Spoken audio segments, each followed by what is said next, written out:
A gente volta a falar sobre a campanha da fraternidade. Nesse ano, somos convidados a cuidar da nossa casa comum. E para mostrar de que forma preservar o meio ambiente pode ajudar nesse processo, a repórter Daiane Rodrigues foi conversar com um especialista. Acompanhe. Hoje nós vamos falar sobre natureza, sobre o cuidado com a criação, que é o que nos ensina o Papa Francisco. E para explicar um pouco para a gente, nós estamos aqui com um especialista no assunto, o Márcio Manuel, que vai contar para a gente por que é importante, Márcio, cuidar do meio ambiente, preservar a natureza, agir em comunhão com a natureza. Agir em comunhão com a natureza significa vida, significa preservar a vida. Não só a vida animal, a vida vegetal, não só as pessoas estarem em paz com a natureza, porque observe que quando você está num local onde a temperatura é amena, você fica melhor, você se sente melhor. E o que nós podemos fazer para melhorar, para preservar a vida, não só nossa, como dos nossos pets, dos nossos animais, das nossas florestas, do solo, da água, né? Independentemente que seja um manancial grande ou pequeno, o que nós devemos fazer? Preservar. O fato de você morar numa cidade, porque as cidades são chamadas de ilha de calor. O que é uma ilha de calor? É porque você tem uma área que é urbanizada, com muito asfalto, muito concreto, muito vidro, muito carro queimando combustível fóssil. O ideal é que os carros não tivessem combustíveis fósseis, fosse um combustível verde. Esse combustível verde faz com que você emita menos calor na atmosfera. Então, a partir do momento que você vê uma cidade com olhos de ambientalista, com olhos críticos de preservar a vida, então você vai ver melhor. A população vai viver melhor, os animais vão viver melhor. E interessante que nós podemos, nessas árvores, plantar árvores frutíferas. E são frutas de graça, você não paga por elas, né? Hoje em dia as frutas e verduras estão tão caras, então se você puder plantar, também ajuda.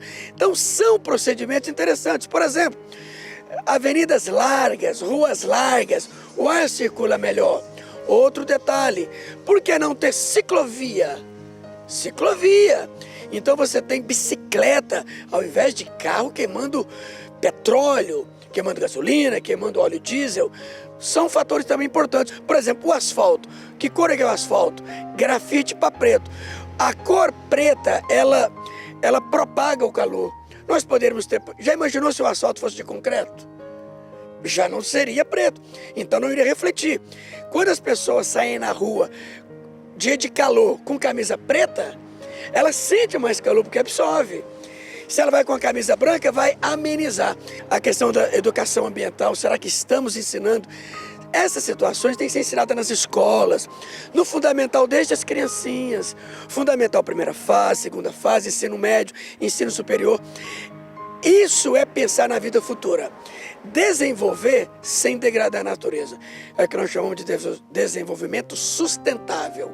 É você crescer, evoluir, mas pensando sempre nas gerações futuras. Você falou começar a ensinar desde criança e isso deve se propagar. Por exemplo, empresas, outros locais assim de convívio, pode também contribuir para essa melhoria, né? Sim, são outros locais que também podem ensinar. Nas igrejas, né? Nas igrejas evangélicas, nas igrejas católicas, em qualquer lugar. E também em religiões de origem africana, todas podem ser trabalhadas. Nas empresas também. Oxalá que nós tivéssemos empresários preocupados com o meio ambiente, que uma vez por semana, quem sabe a última hora do expediente da sexta, quem não tem expediente no sábado, reunir ali os funcionários para ter uma reflexão com relação ao meio ambiente. O que eu estou fazendo em casa? Eu estou economizando a minha água? Eu estou tirando o chuveiro que está pingando? Está tendo infiltração na parede? Você está tendo infiltração porque tem cano que está furado, né? Eu estou esperando juntar roupa para lavar a roupa uma vez por semana e não ficar ligando máquina dia sim, dia não? Como que está sendo o meu dispositivo de descarga? É aquele que eu aperto e sai aquele mundo d'água? Ou é aquele que tem uma caixinha já que tem uma quantidade limitada? Apertou, acabou a água, para de sair água.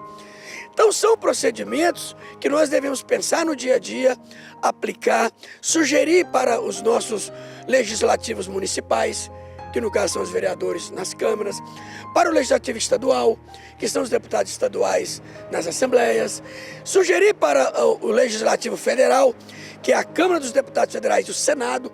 E isso tem que ser levado, tem que ser propagado, porque senão, daqui a pouco, nós vamos ter dinheiro e não vamos ter água, não vai ter árvore, não vai ter animal. É importante você entender que tem animal. Professor, por que tem animal indo para a cidade? Porque a especulação imobiliária está avançando sobre o habitat deles. Eles têm que ir atrás de comida. Isso é óbvio que tem que acontecer. Então você tem tamanduá, você tem jaguatirica, você tem macacos, vários tipos de macaco prego, você tem tatus. Então se o homem avança sobre o habitat dos animais, eles não vão morrer de fome. Eles vão buscar alimentos onde? Na cidade. Lá eles sabem que tem comida. Então nós não temos que pensar só em nós. Nós temos que pensar também nos animais. Isso representa o quê? Fauna. Flora é a parte de vegetação. Fauna é a parte de animal. Preocupar com os recursos hídricos, porque sem água ninguém vive, né? Tem que preocupar, porque a água ela é fundamental para a vida. E o solo. O solo ele tem que estar fértil. Porque se o solo for estéril, o que vai acontecer? Não tem como plantar e não tem como comer e as pessoas vão morrer de fome. Olha, o senhor falou muito bem sobre isso. Eu queria que o senhor falasse também sobre a importância da espiritualidade nessa preservação do meio ambiente. O Papa Francisco, ele frisa muito o meio ambiente, o cuidado com a criação. O senhor pontuou outra coisa importante, cuidar da planta e cuidar dos animais. A nossa responsabilidade é muito grande, a gente deve agir como pessoas, né, que seguem o que Deus ensina. O Papa Francisco ele é muito sábio, ele é muito equilibrado nas análises dele e ele não fica preso apenas na questão da religiosidade. Ele sabe que Deus, ele sabe que Jesus, ele sabe que a Bíblia prega a vida. E para que nós possamos viver e viver bem em harmonia com a natureza, nós temos que cuidar da natureza. Nós temos que ter o sentimento do cristão. O cristão, ele sabe que a vida é o mais importante. Quando Jesus morre para nos livrar dos pecados, ele está pensando em quem? Ide a todo mundo e pregar o evangelho, para que todo aquele que nele crê não pereça, mas tenha vida eterna. E viver e ter vida eterna está relacionada também com a preservação de onde nós vivemos. Nós não temos outro planeta no sistema solar, Mercúrio, Vênus, Terra, Marte, Júpiter, Saturno, Urano, Netuno, que tem comprovadamente, cientificamente, que tem a vida. Então nós temos que cuidar da nossa Terra, do nosso planeta Terra, que é aqui que nós vivemos. Então, quando o Papa fala isso, ele está dando uma dica para que nós demos continuidade à fala dele. Então, é fundamental que essa preocupação com o meio ambiente também seja falado pela igreja. Todos nós, sem exceção, temos que preocupar com a vida. Isso é que importa. Muito obrigada e o recado foi dado, é isso mesmo.